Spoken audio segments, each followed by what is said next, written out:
এই যে আসতেছে ফেব্রুয়ারি, কত ফেব্রুয়ারি জানো? এটা কি বিশ্ব ভালোবাসা দিবস? হ্যাঁ, কি দিবস? এই বিশ্ব ভালোবাসা দিবসের সাথে মুসলমানদের কোনো সম্পর্ক নাই। আমার প্রিয় ভাইরা, এই যে আপনি অবৈধ সম্পর্কে জড়ালেন, কেন আল্লাহ অশ্লীলতাকে হারাম করেছে দেখেন। বলতেছিলাম যে এটা আপনার নাসাল, আপনার জেনারেশন, আপনার লিনিয়েজ, আপনার বংশকে প্রিজার্ভ করা, কে কার বাবা, কে কার মা, বাবা মা জানা, প্রজন্মকে প্রিজার্ভ করা, এটা ইসলাম ওয়াজিব করে দিয়েছে। এই যে অবৈধ সম্পর্কের কারণে, বিশ্ব বেহায়া দিবসের কারণে, এগুলোর আউটকাম আউটপুট হিসেবে মাঝে মাঝে এই ঢাকা মেডিকেলের ডাস্টবিনে নবজাতকের বাচ্চার কান্নার আওয়াজ শুনতে পাওয়া যায়।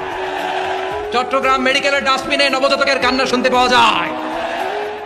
বীর চট্টলার মুসলমানেরা বুঝতে পারলে আওয়াজ করে বলেন, এই যে চট্টগ্রাম মেডিকেলে যে নবজাতকটা পাওয়া গেল, ওর বাবাকে আমাকে বলেন, ওর বাবাকে, ওর মাকে, ও কোন ফ্যামিলির সন্তান কেউ জানে? আপনি হিউম্যান ডিগনিটিকে অপমান করেছেন না? আপনি তার ভবিষ্যৎকে অন্ধকার করেছেন না? আপনি তার লিনিয়েজকে প্রশ্নবিদ্ধ করে দিয়েছেন না? এই জন্য আল্লাহ তাআলা অশ্লীলতাকে আমাদের জন্য হারাম করে দিয়েছেন। পড়েন সুবহানাল্লাহ।